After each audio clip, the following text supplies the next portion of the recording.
A person who alleges that an enactment or anything done contained or done under the authority of that or any other enactment or any act or omission of any person is inconsistent with or is in contravention of a provision of this Constitution may bring an action in the Supreme Court for a declaration to that effect. Article 1B. If a person feels that anybody has done anything in contravention of, in excess of his power, etc., etc., that person can bring an action to the Supreme Court for a declaration to that effect.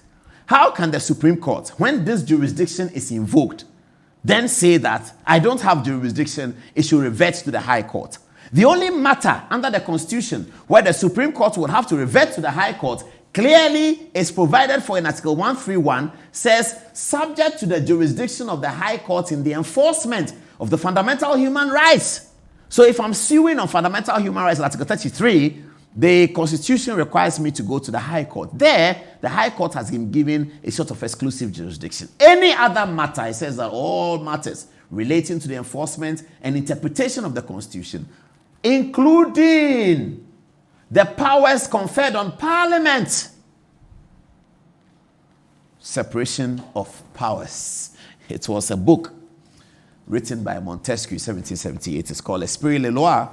And in separation of powers, Montesquieu is not talking about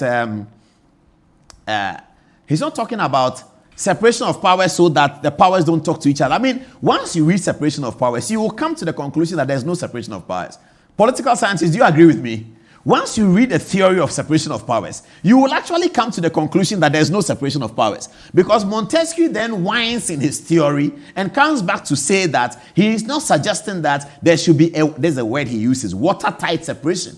That's the expression Montesquieu uses. That he's not talking about a watertight separation. He is talking about a way in which they can collaborate. And he cites the American Constitution as one of the best ways in which you have separation of powers, checks and balances. He talks about the separation of powers under the American Constitution, implemented in how the parliament votes at a different time from the president. Americans elect their parliament at a different time from the president. So, however, that during the time of the presidential election, 1/3 of Senate is up for election. So Montesquieu then comes back and says that, yes, they don't even vote the same time. But you see, when they are voting the president, they vote some of the MPs. And that the president is the executive, the judiciary is the judiciary, but the president will nominate the Supreme Court judges. After he has nominated them, the Supreme Court judges will have to go to Parliament. So the Supreme Court judges in America, they are nominated by the executive, they go to Parliament for the authority, and they come and sit as a third arm of government. So Montesquieu then comes with all of these analyses that suggest that once he says separation of powers, there's actually no separation. May he rest in peace. It's called Baron de Montesquieu. Baron de Montesquieu. We took it as nicknames for many people when we read the theory. He's a very, very brilliant guy. And you are 21 years old, you read Esprit les Lois, you feel like you're on top of the world. I mean, you feel like you're going to be some great legislator, or you're going to be some great politician, because you read it and you see that you have learned something. Thank you, Montesquieu, for sharing this with the world. That's separation of powers. That's it. There's no separation. You say separation of powers and you come around to it.